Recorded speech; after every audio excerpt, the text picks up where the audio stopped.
আমরা এখন আমাদের এই যে ভাইয়ের কাছে আছে আমার এক ভাই, সে অনেক ভালো লোক এবং তার কাছে আমরা আসলে জিজ্ঞেস করবো যে আসলে এই যে কৃষি আসলে মানুষের এ বিষয়ে কি কি পদক্ষেপ নেওয়া উচিত। আসলে আসসালামু আলাইকুম। তো আমরা আসলে একটা জিনিস দেখবো, আমাদের এই যে এই জায়গাটা আসলে আমরা বলি হচ্ছে আমাদের ভাষায় কোলা। তো এই কোলায় আমরা দেখবো কত সুন্দর কৃষি দিছে আমাদের এলাকার লোকজন। এই যে আমি একটু ক্যামেরাটা ঘুরেই দেখাই। আমরা এখন আমাদের এই যে ভাইয়ের কাছে আছে আমার এক ভাই, সে অনেক ভালো লোক এবং তার কাছে আমরা আসলে জিজ্ঞেস করবো যে আসলে এই যে কৃষি আসলে মানুষের এ বিষয়ে কি কি পদক্ষেপ নেওয়া উচিত। ভাই বলেন তো একটু। আসলে কৃষি ব্যাপারটা আমাদের যুব সমাজ অনেকেই বেকার বসে আছে। তো আমি মনে করি যে কৃষি একটা আয়ের প্রধান অনেক বড় একটা উৎস, দেশের জন্য ভালো।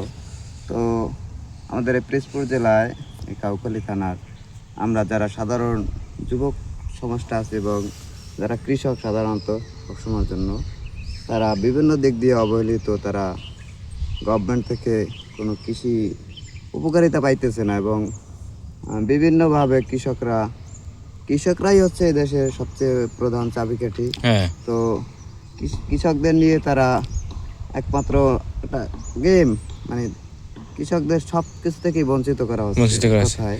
তো ভাই আমি আপনাকে দেখছি যে সব সময় মনে করেন ভাই আপনি এই কাজ কাম করেন, তারপরে এই যে কৃষির প্রতি একটা আপনার ভালোবাসা, হ্যাঁ, আসলে আপনার মনে কি কৃষির প্রতি আদৌ কি আপনি মনে করেন যে সব সময় প্রতি বছরই আমি দেখি যে অনেক জায়গা নিয়ে আপনি মনে করেন সারাদিন কাজ করেন, এবার অনেক ধরনের আদি লাগান, অনেক এই চাষ করেন। তো এটা আসলে আপনার কাছে কেমন লাগে? আসলে একটা কথা কি, আমরা শুধু চাকরি খুঁজি, ব্যবসা খুঁজি ইত্যাদি। তো আমরা শুধু বেকারত্বর দাম দিই, দেশের গভর্নমেন্ট কি করবে, অমুক কি করবে, আসলে আমরা নিজেরাই অলস। হ্যাঁ হ্যাঁ, এটা তো সত্য। এই কারণে দেখা যাচ্ছে বসে না থেকে যাতে আমাদের নিজের পারিবারিক চাহিদাটা যাতে পরিবারে কিছু না কেনা লাগে, সেই জন্য আমরা নিজ নিজ জায়গা থেকে সবাই সচেতন হওয়া উচিত। হ্যাঁ হ্যাঁ, কারণ নিজ উদ্যোগেই হচ্ছে, আমার উদ্যোগে আরেকজন উৎসাহিত হবে, হ্যাঁ আরেকজন হবে, এভাবে যুব সমাজটা এবং বেকারত্বের হার যেভাবে কমে, আমাদের সবার এই চিন্তাধারা থাকা উচিত। আর বিশেষ করে কৃষি অফিসাররা তারা কিছুই কোনো, মানে আমাদের দেশটারই তারা শেষ করে দিতে আছে। হ্যাঁ, এটা ঠিক। সামনে দেশের নির্বাচন, সবচেয়ে বড় দেশের আর্থিক, অবস্থা খুবই। দেশের সবচেয়ে বড় আর্থিক খাত হচ্ছে কৃষি। কৃষকদের কারণেই দেশ বাঁচে। হ্যাঁ, সে কৃষকরাই অবহেলিত, লাঞ্ছিত। অতএব তো যাই হোক, আমরা সবার সবাই যাতে বেকারত্বটা সমাজ দূর দূর করতে পারে। করতে পারি এবং হ্যাঁ, সবাই যেন প্রতিষ্ঠিত হয়, আয়ের একটা ভালো উৎস হয়।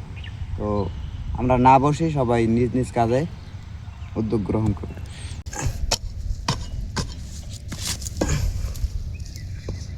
এই যে এখানে আমার মনে হয় অনেক বড় একটা, এখানে ভিডিওতে কিভাবে দেখায় আমি বুঝি না, এখানে অনেক জায়গা নিয়ে আসলে এখানে মিষ্টি আলু রোপণ করা হয়েছে। ঠিক আছে, এরকমের জমিতে এখানে মনে হয় মরিচ, এগুলো হচ্ছে মরিচ চারা, আর এখানে হয়েছে আলু, আর এই যে এই জায়গাটা হচ্ছে